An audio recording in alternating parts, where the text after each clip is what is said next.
د یوې پیغلې کیسه چې شهوت یې زیات و خو میړه یې بوډا و. دا کیسه دلته اورېدلی سئ. هیله ده چې د دې کیسې په پټ راز به خوند واخلئ. وایي چې یو وخت په اصفهان ښار کې یوه پیغله وه چې په یوه ماړه خو سپین ږیري سړي واده وه. دا سړی امیر نومېدی. پیغلې به هره شپه هڅه کوله چې له خپل میړه سره بیده سي، خو په میړه کې یې دا توان نه و چې د دې دا غوښتنه یې ورپرځای کړې وای. خو باوجود د دې دا پیغله ډیره په پرده کې اوسېدله او هیڅ چاته یې د خپل مخ دیدن ورکولو اجازه نه ورکوله. حتی چې په انګړ کې دننه د ناور پر غاړه به یې لا هم مخ پټ ساتي چې هسې نه په ناور کې یو نر ماهی یې مخ ونه ویني.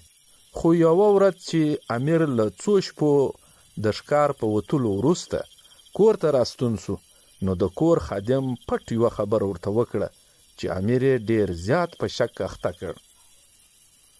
که غواړئ چې خادم د امیر په غوږ کې څه وویل، لطفاً دا نقل تر پایه را سره واورئ.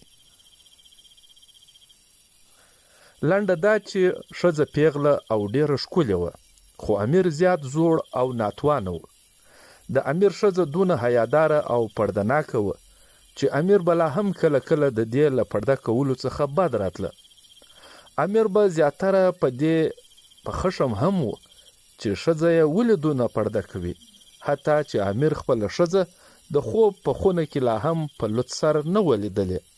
ښځه چې به هر کله د کور انګړ ته راوتله، نو به یې ځان پټ کړ چې هسې نه د دویم کور پر بام څوک ختلی وي او د دې مخ ونه ویني. خو د دې هر څه باوجود دې به تش په خوله خپل میړه ته خواستې کولې چې د دې جنسي غوښتنې ورپوره کړي. میړه به هر ځل ورته ځواب کې وویل چې ای ګرانې، زه ډیر ناتوانه یم، په ما کې دومره توان نسته. ښځه به خوشحاله سوه او توس به یې پر ځان راکش کړ او کراره به بیده سوه. دا ښځه او امیر د دې باوجود هم ډیر ښه ژوند او خوشحاله ژوند درلودی، ولې چې امیر یو مالداره سړی و او ډیرې زیاتې پیسې او ثروت یې درلود. یوه ورځ امیر په بازار کې ګرځېدی چې ډیر ښکلي ماهیان یې ولیدل او یو څو دانې د خپل کور د حوض یا د ناور لپاره رانیول. کله چې هغه کور ته راغلی، نو یې پر ښځې غږ کړ چې ګرانې، ته راسه وګوره څه مې درته راوړي دي. ښځه چې راغله او ویې کتل چې د امیر په لاس کې ماهیان دي، نو ژر یې خپل څادر پر ځان راکس کړ او مخ یې پټ کړ. امیر غیر چاپیره وکتل، بیا یې ښځې ته وکتل چې له چا دې پرده وکړله. غیر چاپیره څوک نسته او نه هم د ګاونډیانو پر بام څوک ختلی دي. دا څنګه پرده ده او له چا څخه پرده ده؟ ښځې ورته وویل چې پوهېږم چې غیر چاپیره هیڅ نامحرم نسته، خو په ناور کې کیدای سي یو نامحرم وي. امیر حیران سو چې په ناور کې کوم دی نامحرم؟ ښځې ورته وویل چې کیدای سي په دې ماهیانو کې نر ماهی زما مخ وویني، زه نه غواړم چې کوم نامحرم ما وویني. امیر پرې وخندل او ورته ویل چې پرده کول ښه کار دی، اما دومره پرده چې انسان ورسره په تکلیف سي، دا ښه کار نه دی. خو بیا هم ښځې پرده ایسته نه کړله او غوښت چې د امیر تر مخ ځان نوره هم حیاناکه ښکاره کړي. امیر که د خپلې ښځې دغه حالت ته حیران هم و، خو په زړه زړه کې ډیر پر دې خبره خوشحاله هم و چې یوه ډیره پاکبازه او حیاداره ښځه خدای ور په برخه کړې ده. څو ورځې وروسته یو مازدیګر امیر په خپل کور کې د معمول په څیر د خپلې ښځې سره په خواږه مجلس لګیا و چې ښځې بیا د ماهیانو په اړه خبرې پیل کړې او د امیر څخه یې ګیله وکړله چې نور نو د خپل کور د حوض یا د ناور پر غاړه لا نسي ګرځېدلی، ولې چې نر ماهیان یې کیدای سي مخ وویني. ښځې د خپلې پلاردارۍ او حیا نورې کیسې هم پر له ووډلې او خپل میړه ته یې کولې. د دوی په کور کې یو مزدور و چې هغه هم دالته نږدې ناست و او کله چې یې د ښځې څخه د هغې د حیا او پلاردارۍ کیسې واورېدلې، نو مخ یې بل لور ته واړوي چې خپل مالک یې ونه ویني او بیا یې طنزیه وخندل. خو مالک د ده دا طنزیه خندا او بوڅه خوله ولیدله. په دا سبا یې راوغوښتی او ورڅخه ویې پوښتل چې تا پرون په څه داسې طنزیه وخندل؟ مزدور ځان دوري دلې کړي. هڅه یې کوله چې د خپل مالک پام ور غلط کړي، خو امیر آخر په ډیره کلکه سره تپوس تر وکړ چې قسم حال دی ونه وای نو د دې تنزیه خندا کولو په جرم کې به د جزا سره مخامخ کړي. مزدور آخر لاچار سو او امیر ته وویل چې باداره ته چې کله په ښکار وتلی یې نو ستا ښځې 4 تنه ځوانان راوستل او هر ځل چې ته کور کې نه یې او یا په ښکار وتلی نو دا ښځه هغه 4 ځوانان راغواړي او ښه جم و جوش جوړوي. په دې خبر اورېدو سره امیر نور هم په غضب سو او مزدور ته وویل چې یا خو به دا خبره په ثبوت رسوي او یا به دې سر پرې کوم. مزدور د خپل مالک په پښو کې ور پریوت او د یو څه وخت غوښتلو خواست یې وکړ.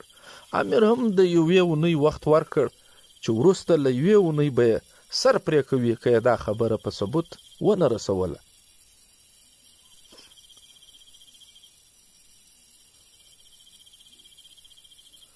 د دې مزدور د 4 درویشانو سره ناسته ولاړه وه چې کله کله به د دوی د ښار پر خوا راتلله. په همدغه ورځ مزدور دغه درویشان په بازار کې ولیدل او خپله ټوله ستونزه یې ورته بیان کړه.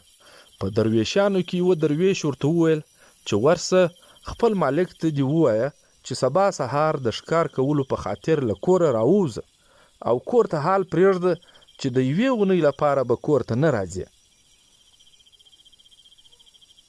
مزدور په منډه راغلی او خپل مالک ته یې دا ټوله پلان بیان کړی.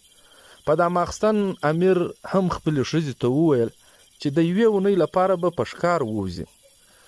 ښځه یې په زړه کې ډېره خوشحاله سوه، خو مخامخ یې امیر ته خواست وزارۍ پیل کړې چې هغه باید په ښکار نه ووځي.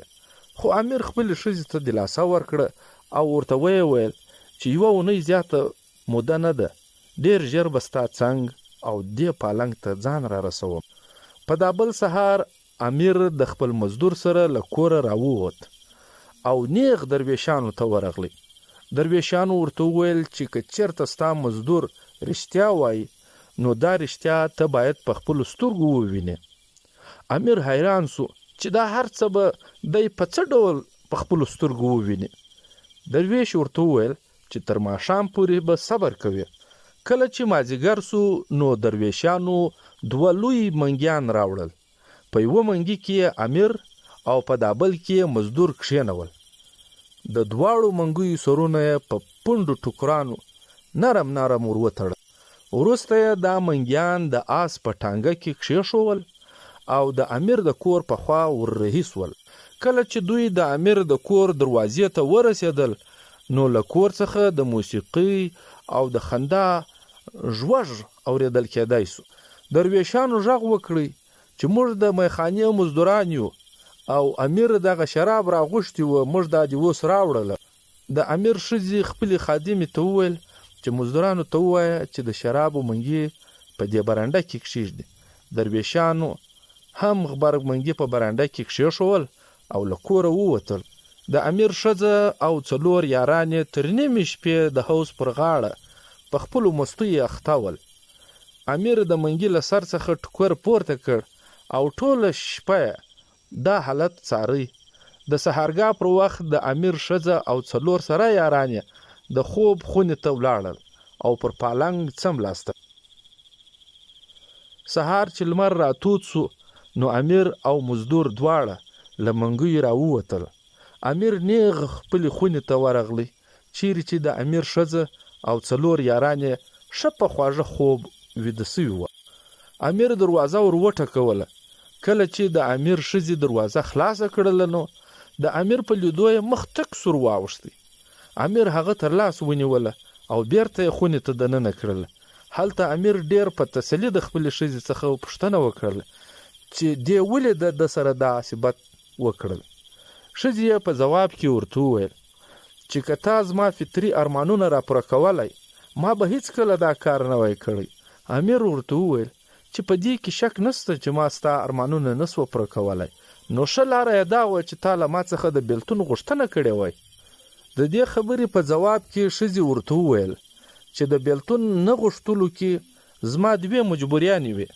یوه دا چې ما بل هیڅوک نه درلودل چې زه ورغلی وای، او بله دا چې زما ستا د کور حسرت او پیسه هم له لاسه ورکول نه غوښته. له دې خبرو وروسته امیر د ښځې څخه خپل ټول سره زر او قیمتي جامې واخیستلې او ښځه په 2 لاسه له کوره څخه وایستل او ورته ویې ویل چې نور نو ستا په دې کور کې ځای نسته، ورځه چې دا 4 ځوانان دې اوس څنګه ساتي. له دې وروسته 4 ځوانان په منډه منډه پر خپله لار رهي سوله او ښځه د تل لپاره په بازارونو او کوڅو کې د یوې فقیرې په توګه ګرځېده راګرځېده او خیرونه یې ټولول. ښه نو خوږو کتونکو، تاسو دا نقل واورېدئ. نن سبا زموږ په ټولنه کې همداسې ډېرې کیسې شته چې پیغله نجلۍ یې په بوډا سړي واده کړې وي. د دې نقل په رڼا کې تاسو څه وایاست چې په داسې یو حالت کې پړه د نر ده او که د ښځې ده؟ لطفاً خپل نظر مو په کمنټ کې راسره شریک کړئ. کیسه یې ولاړه پورته، زه رالم کور ته.